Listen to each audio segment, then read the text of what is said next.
Hello everyone. आज हम पढ़ने वाले हैं इनएविटेबल अबॉर्शन। सबसे पहले हम इसकी डेफिनेशन देख लेते हैं। The process of abortion has started and has reached a point from where it is inevitable या फिर इरिवर्सिबल। यानी कि अबॉर्शन की जो प्रोसेस है वो स्टार्ट हो चुकी है और वो उस पॉइंट तक पहुंच चुकी है जहां से उसको वापस से रिवर्स बैक करना मुश्किल है और उसको रोका नहीं जा सकता है। नेक्स्ट हम बात करते हैं कि इसमें कौन कौन से क्लिनिकल फीचर्स हमें देखने को मिलते हैं। तो इनएविटेबल अबॉर्शन की कंडीशन में कंटिन्यूअस ब्लीडिंग देखने को मिलती है, लोअर एब्डोमिनल पेन देखने को मिलता है और कोलिकी पेन यानी कि पेन जो है वो धीरे धीरे बढ़ता जाता है और सर्वाइकल ओस जो है वो हमें ओपन देखने को मिलेगी। पर वजाइनल एग्जामिनेशन करने पर प्रोडक्ट ऑफ कंसेप्टस जो है वो हमें इंटरनल ओस के ऊपर फील होगा। नेक्स्ट हम बात करें अगर डायग्नोसिस की, डायग्नोसिस में हम यूएसजी करते हैं तो उसमें हमें फीटल हार्ट साउंड और फीटस की जो एक्टिविटी है वो हमें एब्सेंट देखने को मिल सकती है और एचसीजी का लेवल डिक्रीज़ देखने को मिलेगा। अब हम देखते हैं इसमें हम क्या मैनेजमेंट प्रोवाइड कर सकते हैं।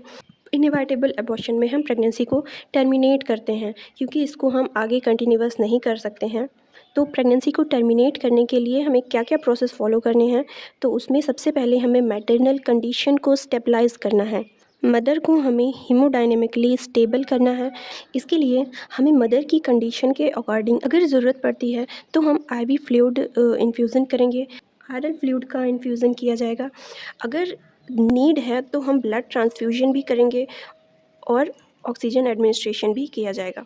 प्रेगनेंसी को टर्मिनेट करने के लिए हम सक्शन इवैक्यूएशन का प्रयोग भी कर सकते हैं। अगर gestational age less than 12 weeks है तो हम डायलिटेशन एंड इवैक्यूएशन के प्रोसेस को फॉलो करेंगे।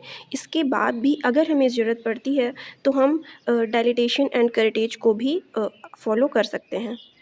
लेकिन अगर gestational age more than 12 weeks है तो हम ऑक्सीटोसिन इन्फ्यूजन करेंगे। 500 ml में 10 यूनिट ऑक्सीटोसिन का हम इन्फ्यूज़न करेंगे और 40 to 60 ड्रॉप पर मिनट के अकॉर्डिंग। ऑक्सीटोसिन ड्रिप का इन्फ्यूज़न करने के बाद कॉन्ट्रैक्शन इंड्यूस होगा जिससे कि एक mini labour like process induce होगी जिससे कि जो प्रोडक्ट ऑफ कंसेप्टस है वो टर्मिनेट हो जाएगा। इसके बाद हमें प्लेसेंटा को भी रिमूव करना है। फॉरसेप रिमूवल ऑफ प्लेसेंटा का भी इस्तेमाल हम कर सकते हैं।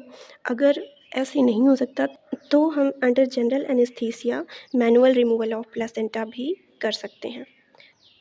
Thank you for watching.